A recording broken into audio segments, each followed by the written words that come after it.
આ વિસ્તાર છે ઇન્દ્રપ્રસ્થ નગર અને બંસી પાર્ક સોસાયટી। અત્યારે અમે બંને સોસાયટીના લોકો ભેગા થયા છીએ અને પાછળ પણ શાંતિ નિકેતન ને અક્ષર રેસિડેન્સી છે। એટલે અમારી ખાસ તો એ જ માંગ છે સર કે અમારો ઢાળિયાનો મેઇન પ્રશ્ન અમને હલ કરી દો કે અમારે 9 વર્ષથી તો અમે રહેવા આવ્યા છીએ અને લોકો એવું કહે છે કે 15 વર્ષથી આ સમસ્યા છે। એટલે અમારે એક બેસ્ટ ઢાળિયાની સમસ્યા અમને હલ કરી દો। એટલા ખાડા ખબડા તમે જોઈ શકો છો। અમે છોકરાને સ્કૂલે લેવા મૂકવા જવા હોય, નાના બાળકો હોય, વૃદ્ધો હોય, અમારી ગાડી સ્લીપ થાય છે। 2 દિવસ અને 2 દિવસ અમારી ગાડી ખરાબ થઈ જાય છે।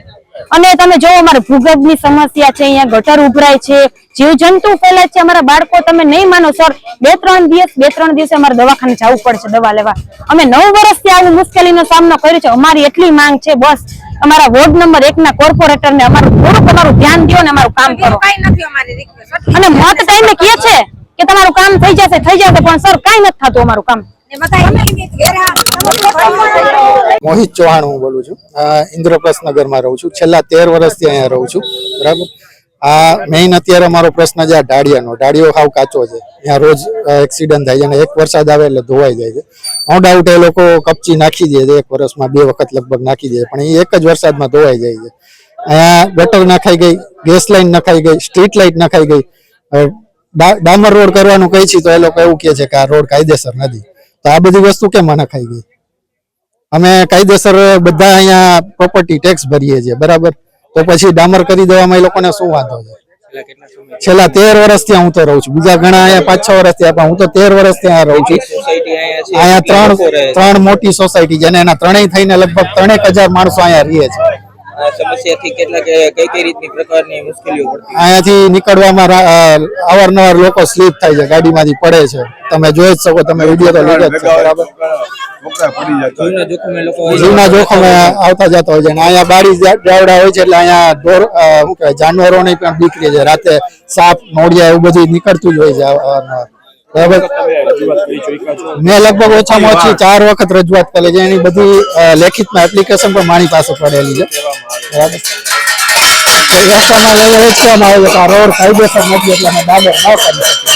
મારું કહેવાનું એ જ છે કે ગેસ લાઈન કેમ નખાઈ ગઈ, ગટર લાઈન કેમ નખાઈ ગઈ, સ્ટ્રીટ લાઈટ કેમ નખાઈ ગઈ, ડામર કરવામાં કેમ કાયદેસર ન રહે?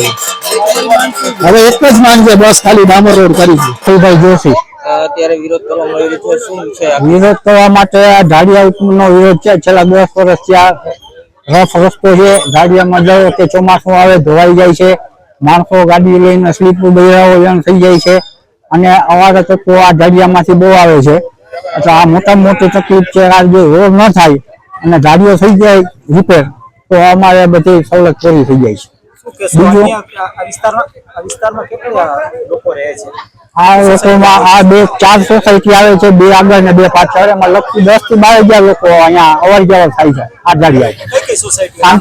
શાંતિ નિકેતન પાછળ અને અક્ષર 2 પાછળથી લોકો આવે છે અને ઇન્દ્રપ્રસ્થ ને બંસી પાર્કના 2 સોસાયટી ને એ લોકો અવર જવર કરે છે। ખાસ વાત કરવામાં આવે તો અન્ય કઈ પ્રાથમિક સુવિધા? અન્ય પ્રાથમિકમાં ઇન્દ્રપ્રસ્થમાં તો થઈ ગયું છે ગટર ને બધું, તો બંસી પાર્ક ની અંદર ગટર નથી થઈ અને રોડ નથી થયો।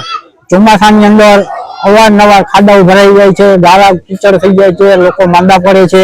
અવારનવાર રજૂઆત કરી છે, અમે જોવા આવે છે, થઈ જશે કરે છે, પણ હજી અમને કાંઈ એની સવલત મળતી નથી। કોર્પોરેટર શું કહે છે? કોર્પોરેટર રૂબરૂ જોવા આવ્યા હતા અને એના વખતે એને કીધું કે આ ભાઈ દાયને નથી, કેમ ન થઈ જાય જોઈએ ને, હવે અમે મહેનત કરીએ થઈ જશે એમ કરે છે। અને કોર્પોરેટર 5 વર્ષના આવ્યા બધી ગયા પાછા। એ પછી પાછા અમે ઓફિસે 2-3 વાર ગયા, લેખિત દઈ આવ્યા છીએ, તો હજી સુધી અમને કઈ જવાબ મળ્યો નથી। બંસી પાર્કમાં 5 વર્ષથી મેટ્રોલિંગ થઈ ગયું છે 80-20 ની યોજનામાં, ડામર થઈ ગયા છે, હજી કર્યો નથી, ડામર મંજૂર થઈ ગયો છે।